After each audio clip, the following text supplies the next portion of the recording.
in der Nacht vor allem in den Alpen noch Schnee.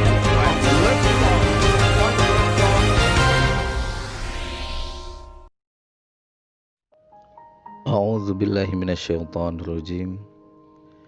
Wa kullu insanin alzamnahu ta'irahu fi 'unuqihi wa nukhriju lahu yaumal qiyamati kitaban yalqahu mansyura. Shadaqallahul azim. Surah Al-Isra ayat ke-13 berkenaan dengan pertanyaan daripada Ibnu Mas'ud kepada Nabi Allah Muhammad SAW. Ibnu Mas'ud bertanya, "Ya Rasulullah, siapakah malaikat yang akan datang kepada ahli kubur sebelum datangnya malaikat Munkar dan Nakir?"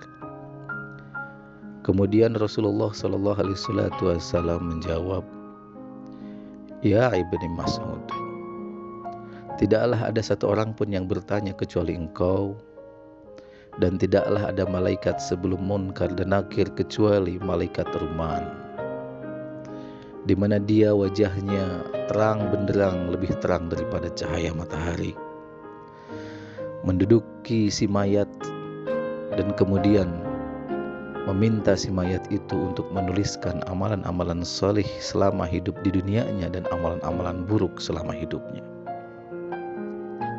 Kemudian si mayit meminta dan bertanya kepada malaikat Ruman, "Menggunakan apa aku harus menulis?" Maka malaikat Ruman pun menjawab sambil merobek kain kafan yang menjadi pakaian si mayit, "Tulislah di atas kain ini." Kemudian si mayit menulisnya menggunakan jarinya, dan tintanya menggunakan ludah yang dia keluarkan dari mulutnya. Di tengah-tengah tulisannya, malaikat Ruman meminta kepada si mayit, "Tulis juga amal burukmu, bukan hanya amal baikmu." Kemudian si mayit menjawab, "Wahai malaikat Ruman, bagaimana mungkin aku bisa menulis amal burukku selama hidup?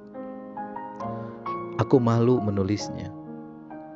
Maka saat itu juga ketika malaikat Ruman mendengar jawaban daripada si mayit, malaikat Ruman mengangkat tiang yang terbuat dari batu yang teramat besar, kemudian ditimpakan kepada kepala si mayit.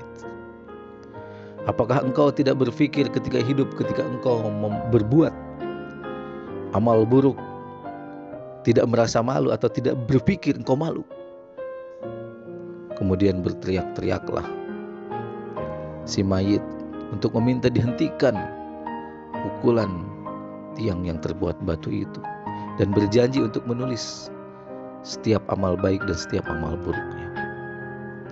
Dan kemudian setelah selesai, inilah yang berkenaan dengan surah Al-Isra ayat 13,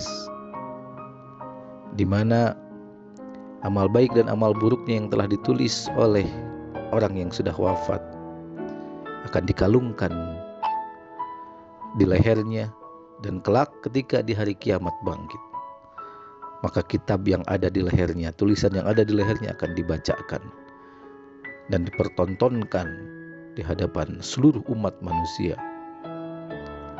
Mudah-mudahan